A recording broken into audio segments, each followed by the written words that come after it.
Livro de Atos, capítulo 1.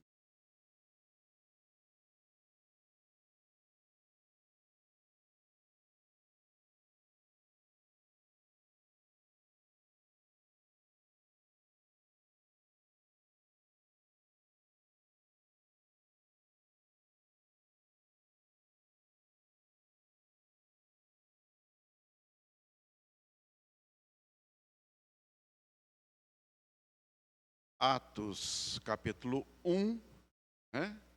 Lá no primeiro versículo. Vou pedir para a Idélia ler. Não, a Idélia não vai ler. A Idélia está sem óculos.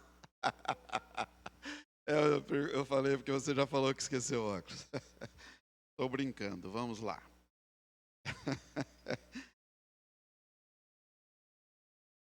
Eu vou ler na minha Bíblia.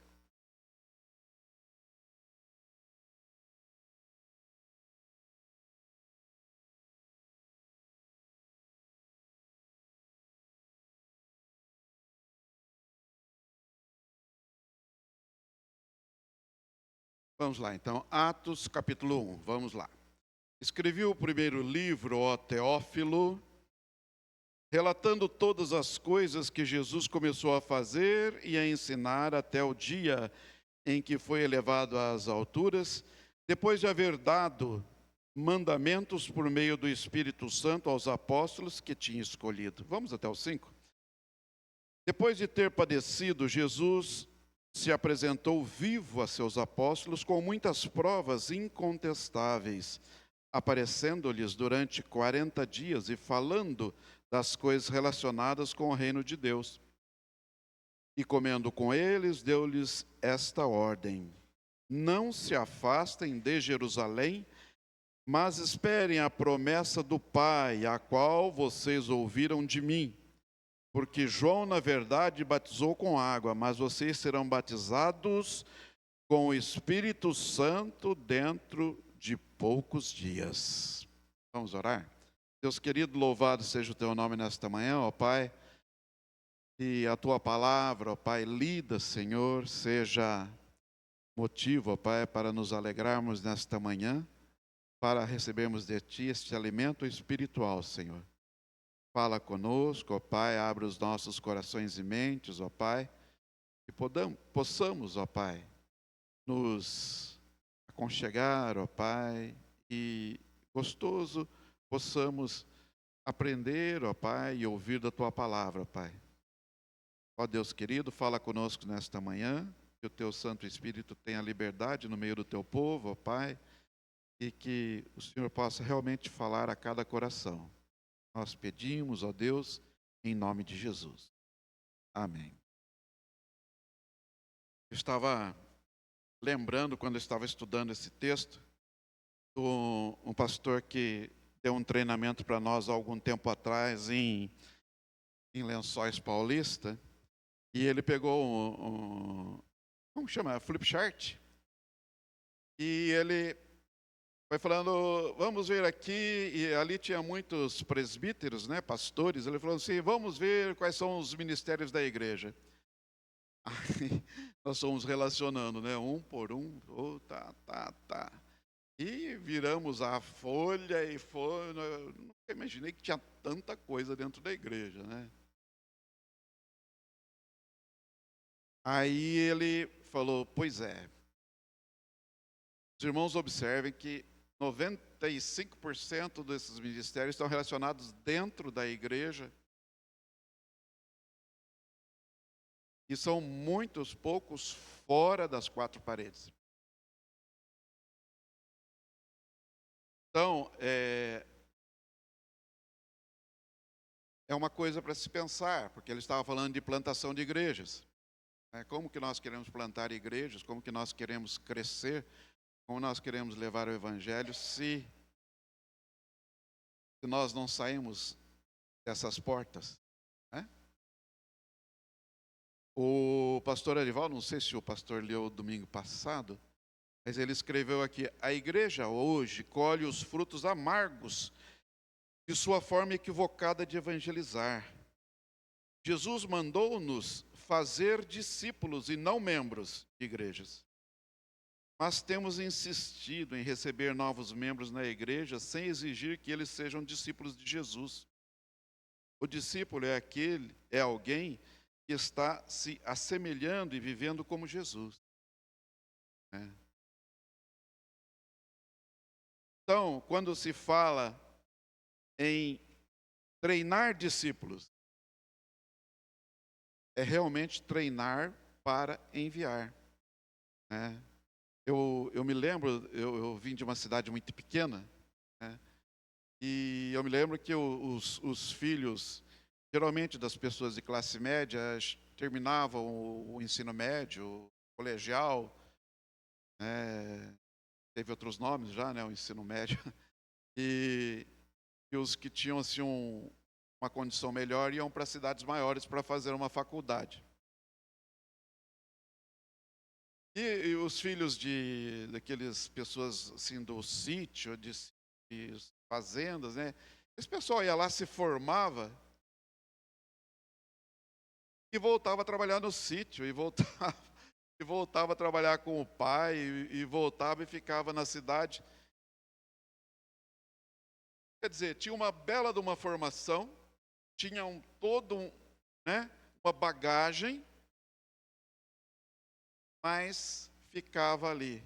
Um exemplo claro disso foi o meu cunhado. Meu cunhado, ele foi para São Paulo, ele se formou numa das melhores escolas de direito de São Paulo. Tinha o presidente da OAB do estado, acho que é do estado, era um grande amigo dele na época, e ele sempre tinha contato com ele.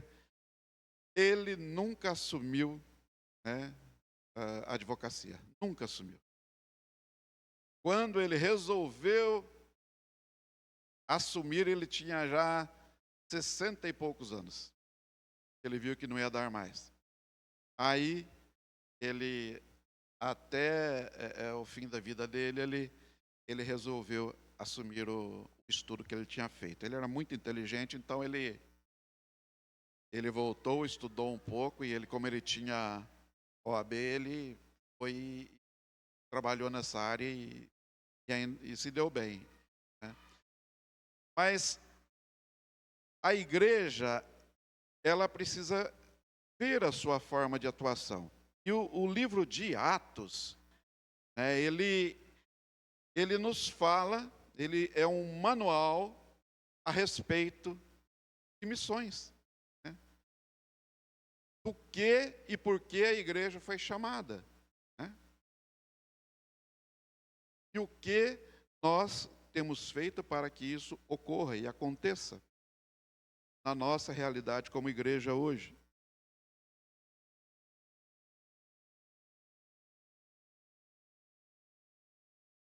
Vamos abrir nossas Bíblias lá em Lucas, já que quem escreveu o livro de Atos foi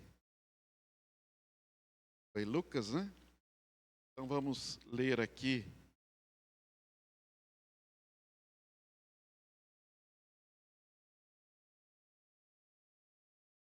Lucas capítulo 1, de 1 a 4.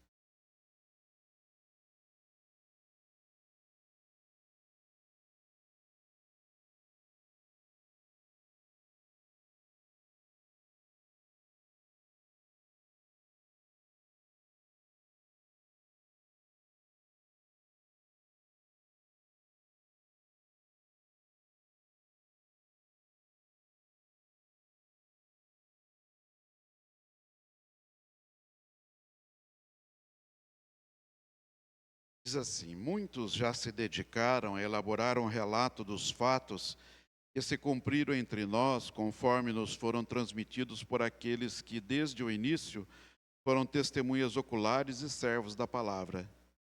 Eu mesmo investiguei tudo cuidadosamente desde o começo e decidi escrever-te um relato ordenado, ó excelentíssimo Teófilo, para que tenhas a certeza das coisas que te foram ensinadas. Então,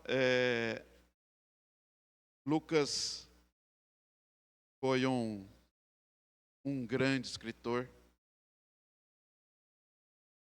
e uma pessoa assim que realmente ele se dedicava muito no que ele fazia, né? Mas vamos lá, olhar o começo aqui da nossa lição, quando o pastor Arival fala sobre o título da lição: Atos, o Manual de Missões da Igreja. O manual é um pequeno livro que contém noções essenciais de uma matéria. Qualquer objeto, né, industrializado, toda vez que você compra, principalmente se é um eletrônico, vem ali um manual, né? E eu não sei se todos são como eu, né? Vocês são daqueles que pegam o manual do carro e olha de capa a capa? Eu sou.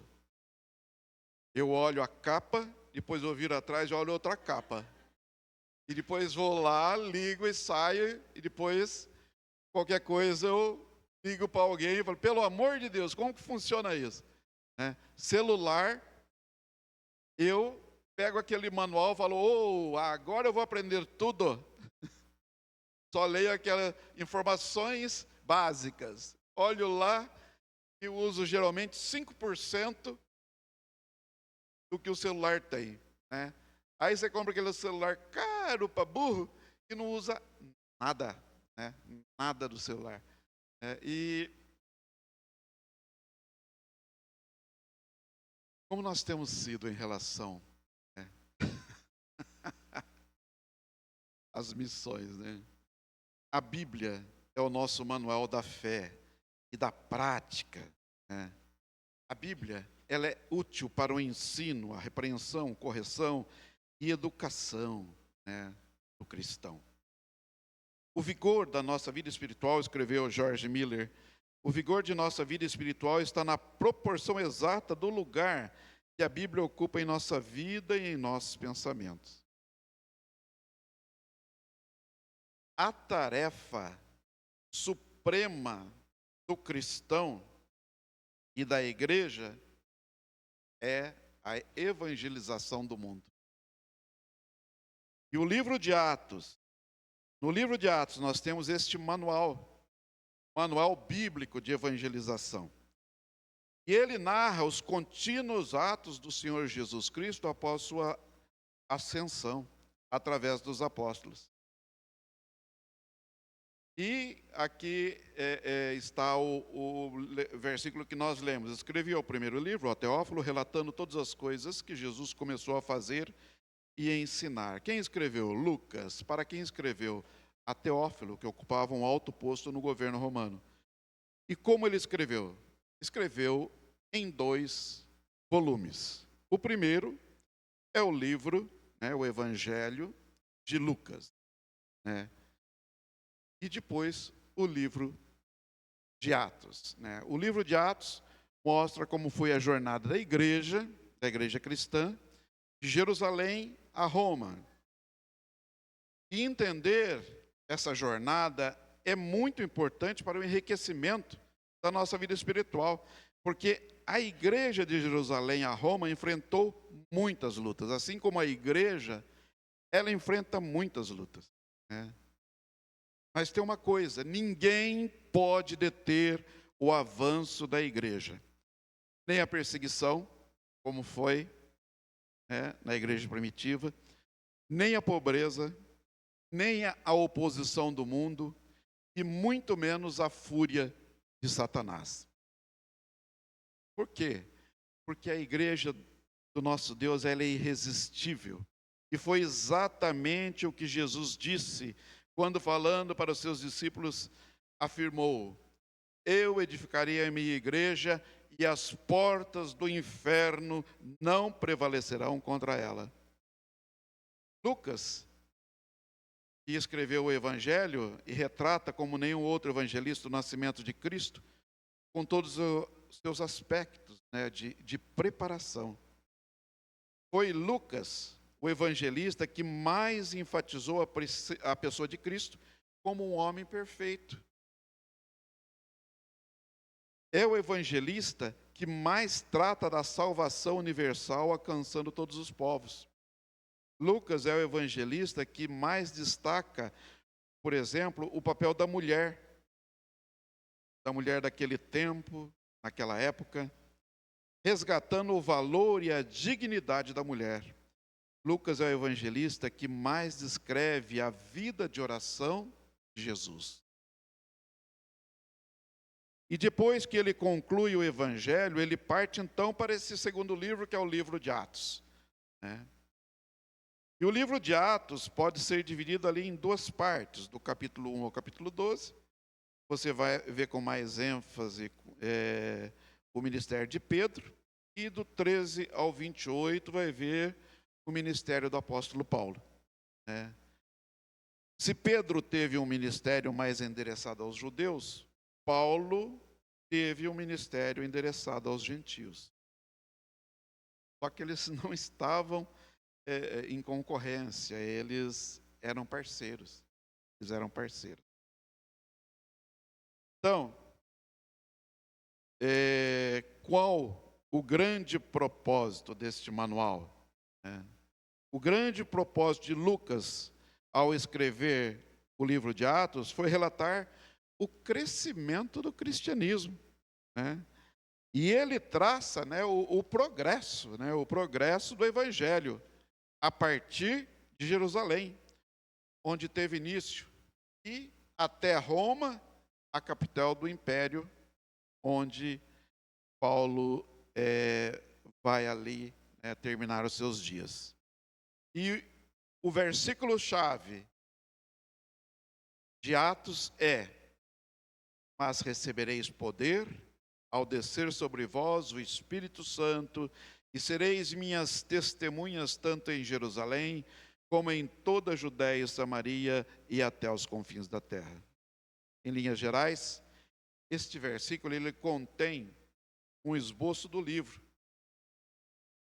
O evangelho se propaga por toda Jerusalém e Judéia, né, que era ali os arredores de Jerusalém. E isso é do capítulo 1 ao capítulo 7. Depois, no capítulo 8 ao 12, o evangelho se propaga por Samaria e as regiões vizinhas.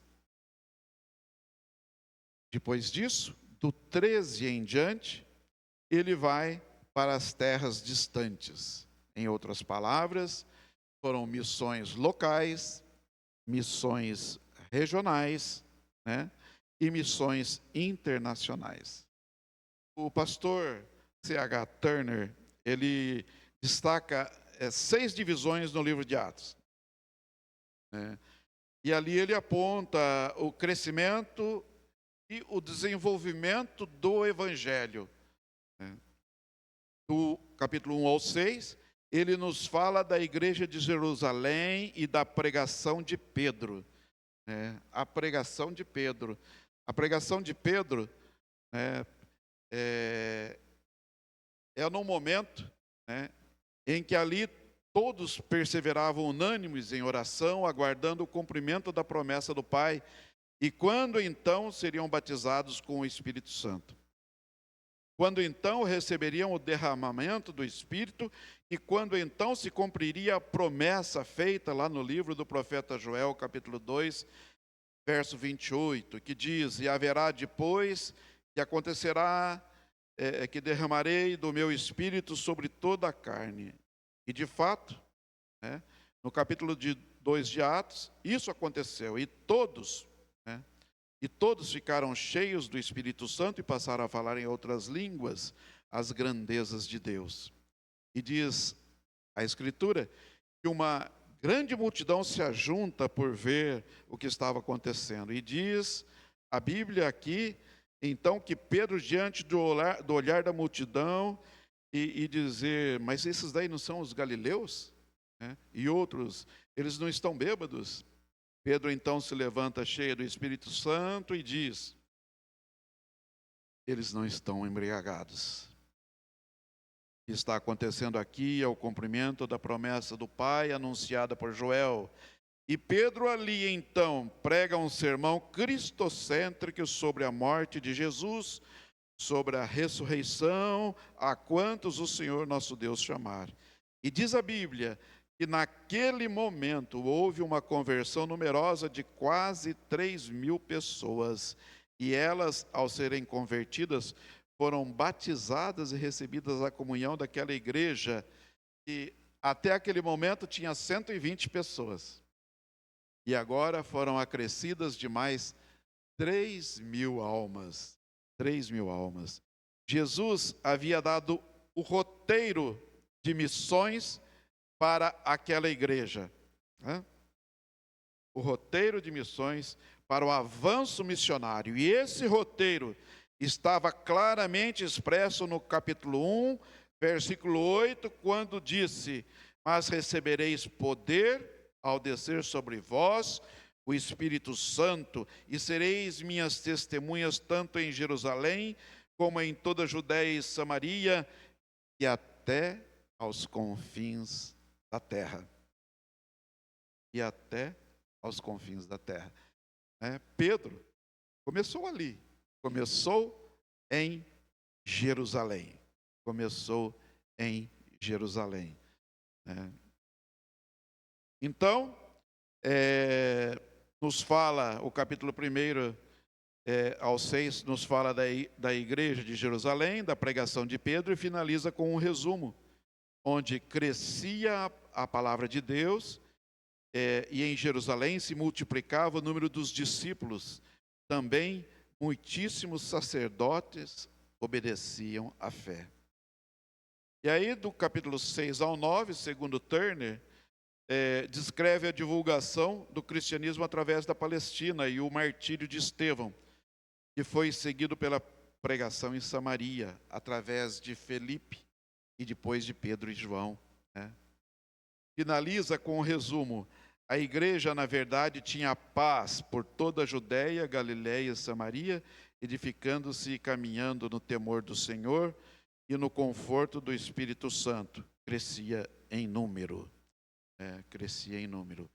Mas, no capítulo 8, nós vemos ali a morte, o martírio de Estevão.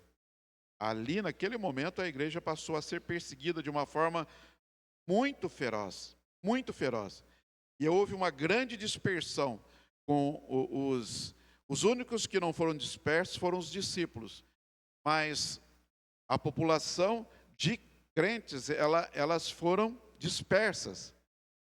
E aonde eles foram pregando o evangelho. Eles não pararam em momento nenhum de pregar o evangelho. E mesmo diante de tamanha perseguição, conforme o capítulo 8 do livro de Atos, a palavra jamais deixou de ser pregada. Então, quanto mais perseguidos, mais eles serviam ao Senhor com alegria. Mais serviam ao Senhor com alegria.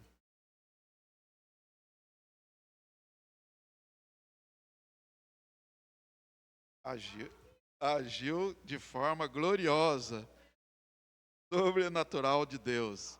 É isso que Jesus falou. Jesus falou isso o tempo todo, né? Se prepare, se prepare. E os discípulos ficavam: como? Onde? E quando acontece? E foi algo poderoso. Isso, e às vezes a gente...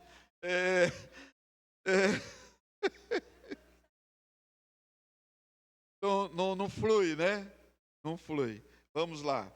9 a 12. Inclui a conversão de Paulo, a igreja de Antioquia e a aceitação de Cornélio, gentil, na igreja através de Pedro. O resumo é: entretanto, a palavra do Senhor crescia e se multiplicava. A respeito disso,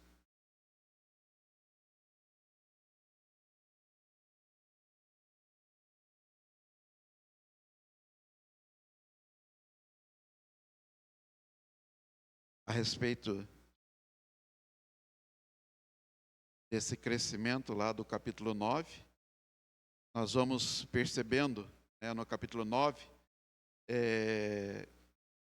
Saulo. Quem foi Saulo? Saulo de Tarso. Saulo de Tarso era o braço direito do sinédrio judaico, né? Era o principal elemento da perseguição aos cristãos. Ele era um monstro. Esse homem foi um verdadeiro monstro. E para você ter uma ideia, ele prendia homens e mulheres, entrando nas casas, arrastando as pessoas para a prisão.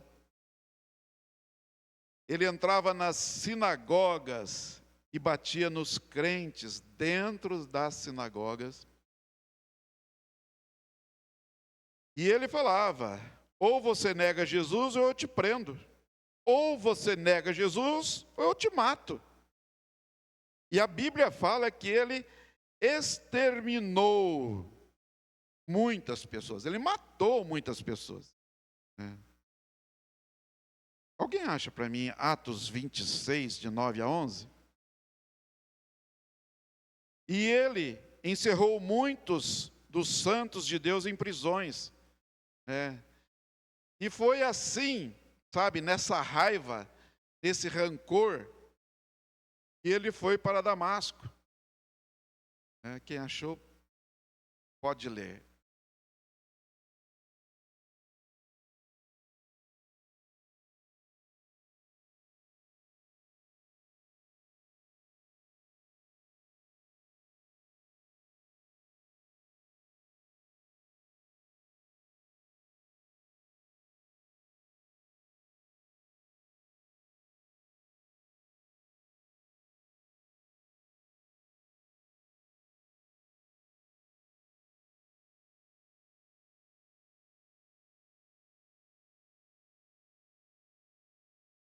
Viram bem?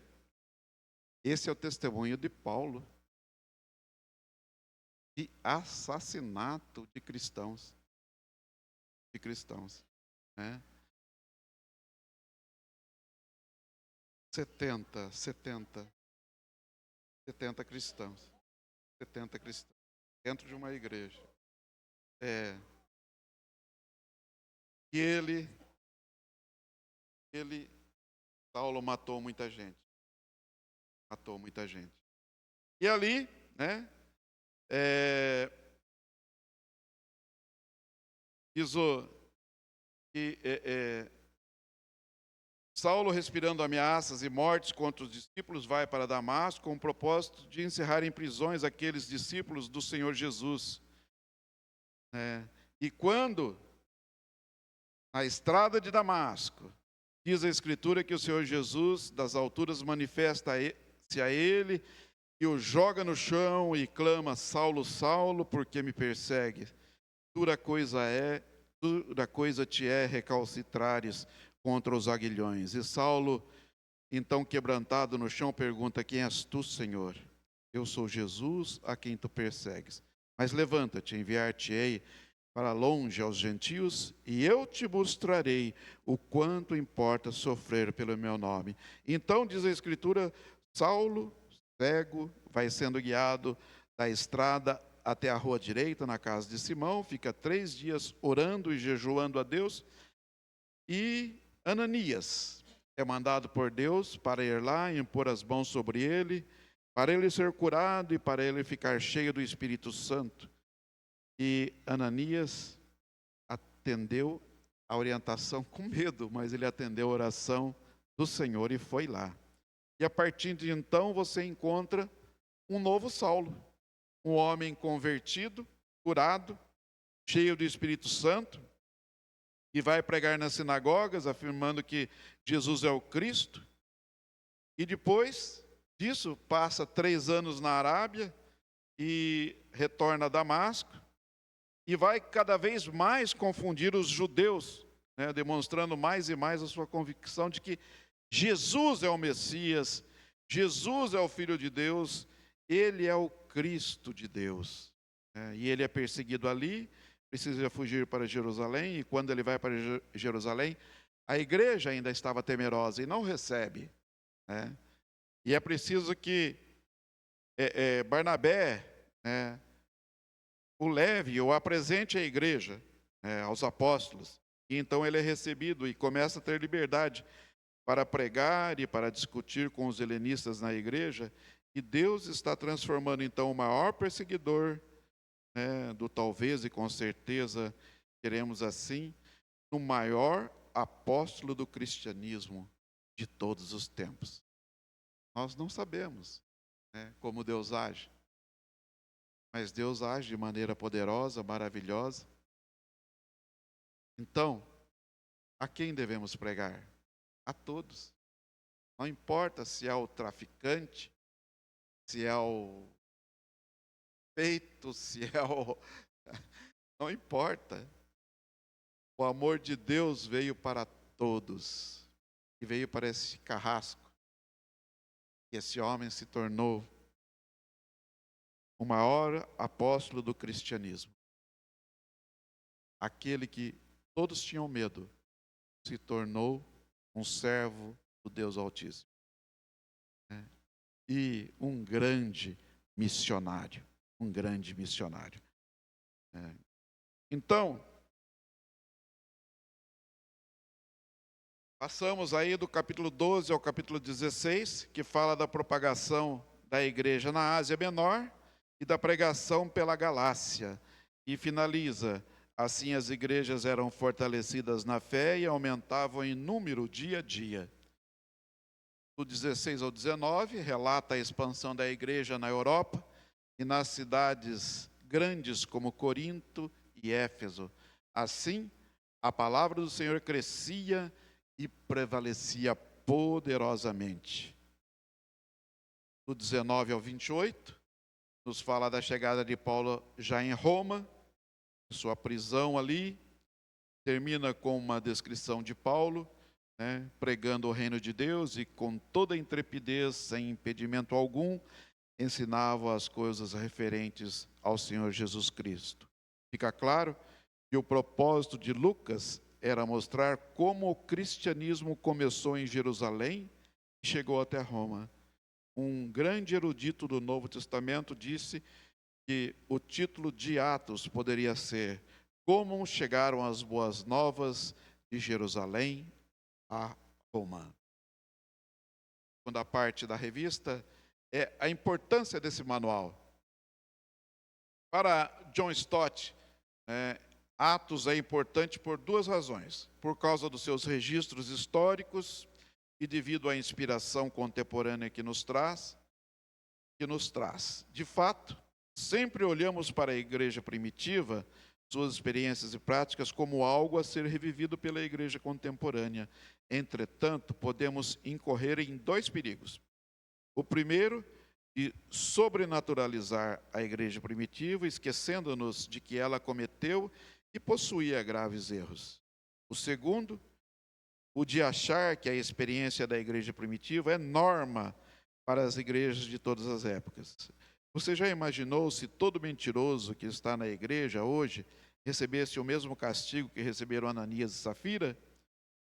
Ou que todo crente, para se converter, precisasse cair do cavalo e ficar cego como Saulo? Aí ia ser difícil, né? Haja cavalo, né? E haja mentira para contar, né? Vejo em Atos, diz o pastor Arival, vejo em Atos um manual de missões para a igreja cristã de todas as épocas. Não na repetição ou tentativa das mesmas experiências da igreja primitiva, mas nos princípios espirituais. Né? Nos princípios espirituais. A obra missionária, ela é produzida, motivada, dirigida e capacitada por Deus através do Espírito Santo. Por isso, Jesus disse: mas recebereis poder ao descer de vós o Espírito Santo.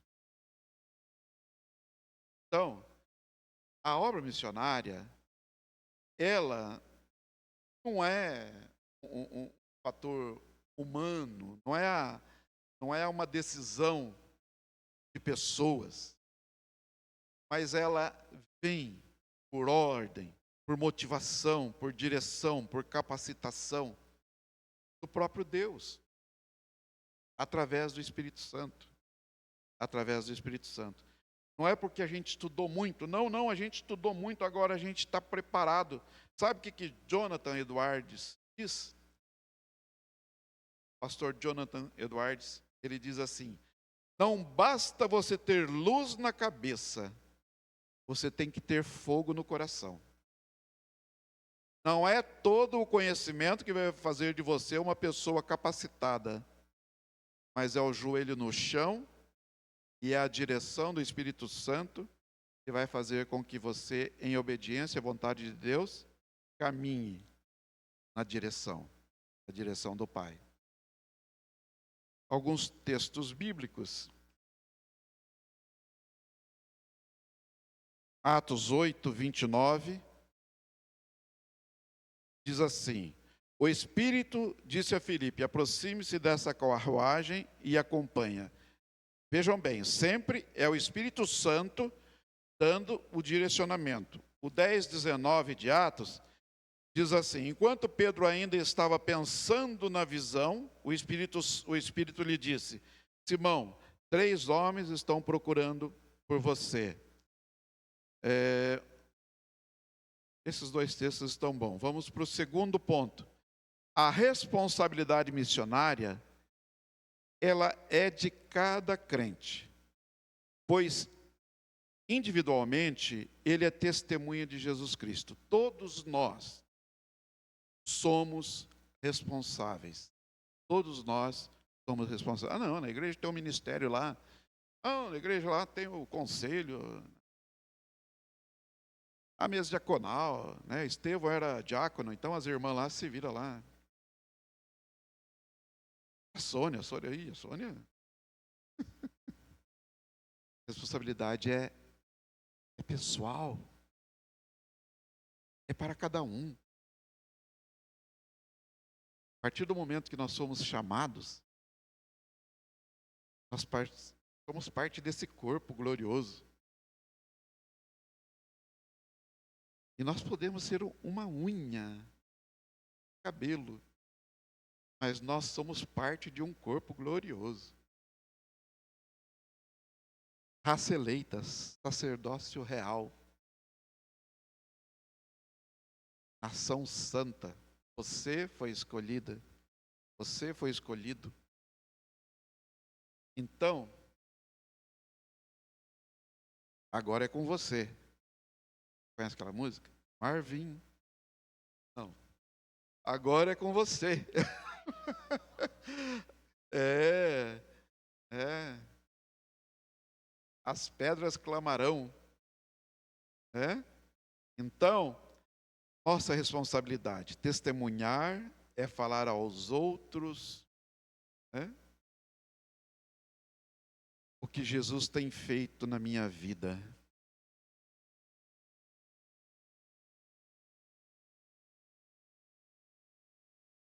Lembre-se, disse Edwards, vamos relembrar aqui, não adianta todo conhecimento, né, irmãos? Não basta você ter luz na cabeça, ou sabedoria, ou conhecimento na cabeça. Tem que ter fogo no coração. Tem que ter vida de oração, tem que ter o Espírito Santo do Senhor queimando, sabe? Sabe aquela hora que você olha para uma pessoa e fala, nossa,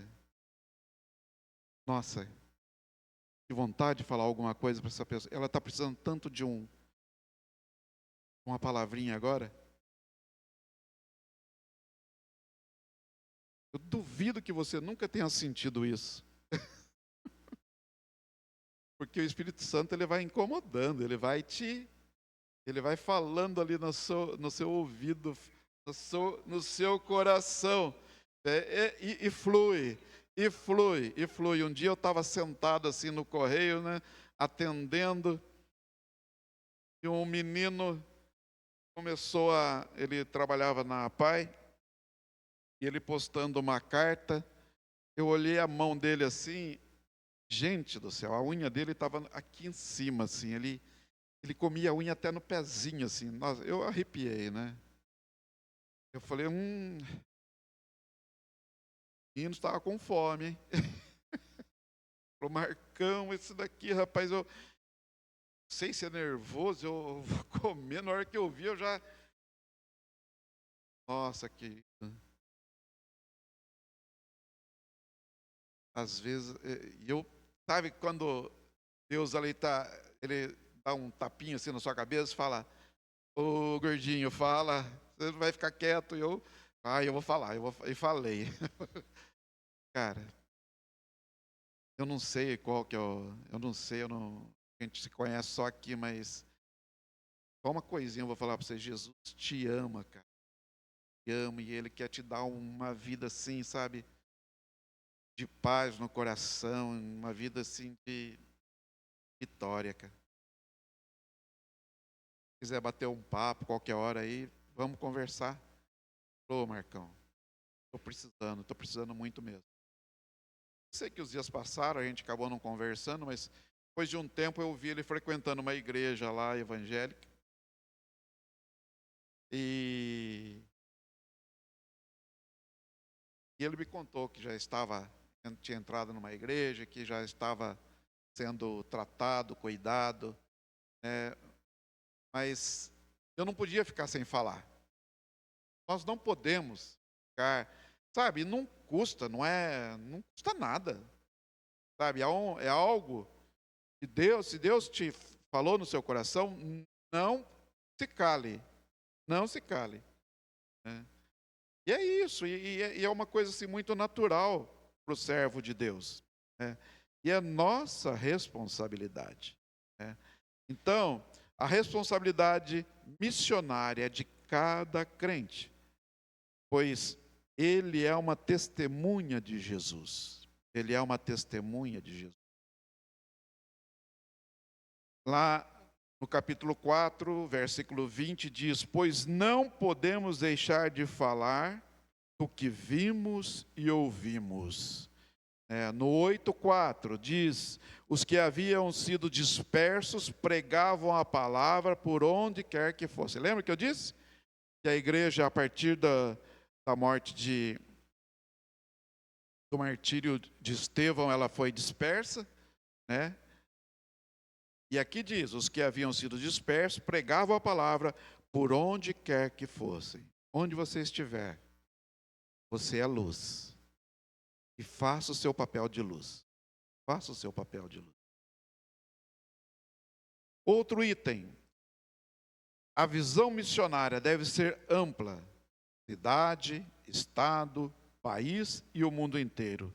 Visão missionária é a visão do ponto de vista de Deus. E ele repete o texto: e sereis minhas testemunhas, tanto em Jerusalém, como em toda a Judéia, Samaria e os confins da terra. Atos 9:31 diz assim: a igreja passava por um período de paz em toda a Judéia, Galiléia e Samaria. Ela se edificava e, encorajada pelo Espírito Santo, crescia em número, vivendo no temor do Senhor. O 11:18 diz: ouvindo isso, não apresentaram mais objeções e louvaram a Deus, dizendo: então Deus concedeu arrependimento para a vida, até mesmo aos gentios. Deus foi abrindo a visão daquelas pessoas para que o evangelho fosse propagado, né? O judeu, ele sempre foi uma pessoa muito restrita, ele nunca se misturou. Mas Paulo veio para ser o apóstolo dos gentios, né? E a palavra de Deus era para ser pregada até os confins da terra. Até os confins da terra.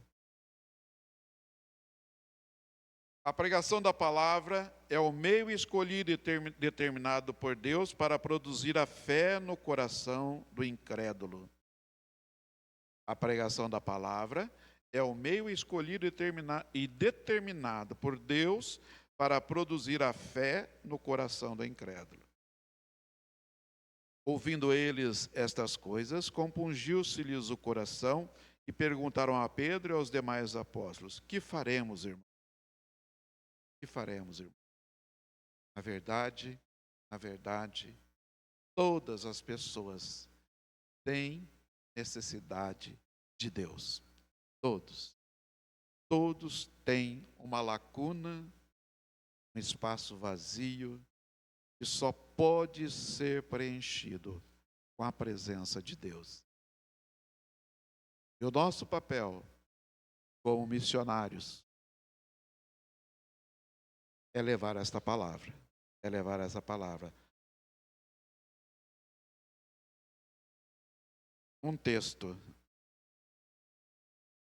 Atos 6,4, é quando os apóstolos escolhem lá os diáconos, né? E eles dizem: e nos dedicaremos à oração e ao ministério da palavra. Um outro texto indicado aqui é o 4:31, que diz: depois de orarem, tremeu o lugar em que estavam reunidos, todos ficaram cheios do Espírito Santo e anunciavam corajosamente a palavra de Deus.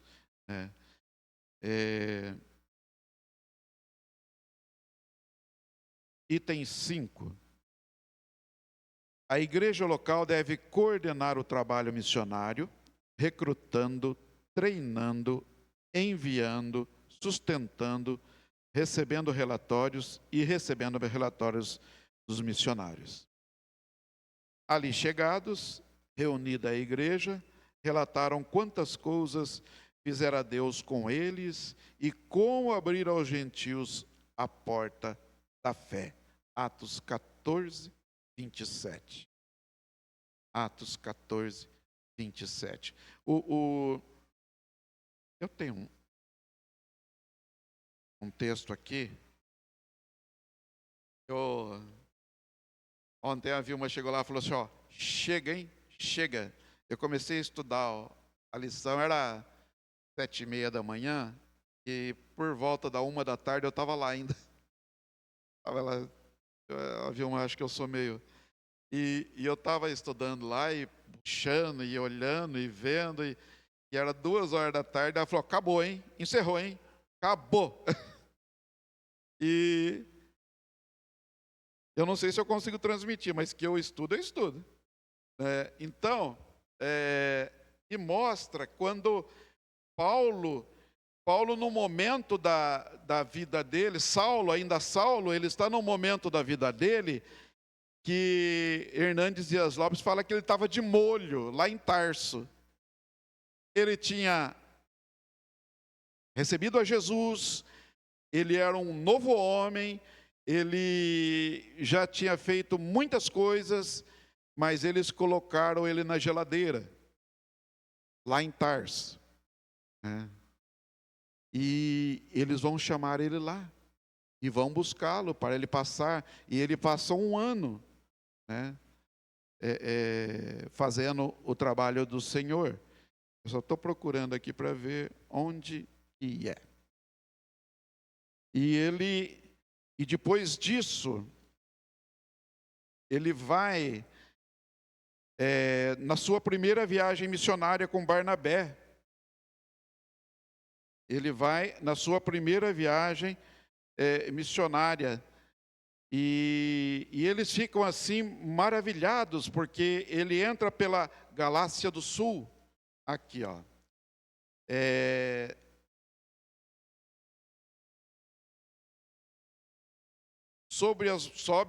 Paulo e Barnabé sobem as montanhas do Cáucaso, vai para o primeiro território da sua primeira viagem missionária, que foi a Galácia do Sul, Antioquia da Pisídia, Icônio, Derbe e Listra. E Listra aconteceu algo assim terrível. Ele foi apedrejado e saiu como morto, foi retirado da cidade. Foi retirado da cidade como morto. Tamanha foi o que ele passou ali, foi apedrejado. Mas Deus o revitaliza e ele volta na cidade e prega a palavra de Deus, mesmo tendo sofrido quase a morte ali, o apedrejamento. E ali ele plantou igrejas, e ali elas ficaram plantadas e estabelecidas. E quando ele retorna, a igreja que o enviou, a igreja Antioquia da Síria, lá no capítulo 14, ele reúne a igreja ali e relata quanta coisa Deus fizera por intermédio deles e como Deus abriu a porta do evangelho para os gentios. Deus usou tremendamente a vida de Paulo e Barnabé nesta primeira viagem missionária, né? Então, eles fizeram o que o livro de Atos faz, né? É o trabalho missionário. Foi recrutado, ele tinha recebido treinamento, ele foi enviado, né? Eles receberam o sustento e depois eles vêm e passam o relatório para a igreja que o enviou, né? A igreja que o enviou. O 7, a obra missionária é a tarefa mais importante da igreja. Por isso devemos dar para a obra missionária o que temos de melhor. O que temos de melhor. Eu me lembro que lá na minha cidade tinha um seminário católico e não falando assim, mas eram os meninos mais estranhos, eram os que estavam no seminário. Tinha um lá que uma vez subiu numa árvore lá, estava lá no seminário, ele subiu numa árvore lá e eu não sei o que esse moleque me aprontou lá em cima, que ele pulou para pegar alguma coisa e voou lá de cima e montou lá embaixo, se quebrou todo. Eram os meninos mais estranhos do mundo. Eram os que iam para o seminário. Se eles verem o nosso estudo aqui, eles vão falar: Marco, nós vamos conversar. E alguns se tornaram padres. Mas pastor Arival fala: o melhor tem que ser separado para as missões, né? E é interessante, né? Temos que dar o melhor para Deus. Temos que dar o melhor para Deus, né? Os melhores obreiros, os maiores recursos, o melhor de nós mesmos, né? E o 8º, a oração era o segredo espiritual que alimentava a comunhão espiritual da igreja primitiva com Deus e consigo mesma. A igreja vivia em oração. Se não, vejamos, Atos 2:42.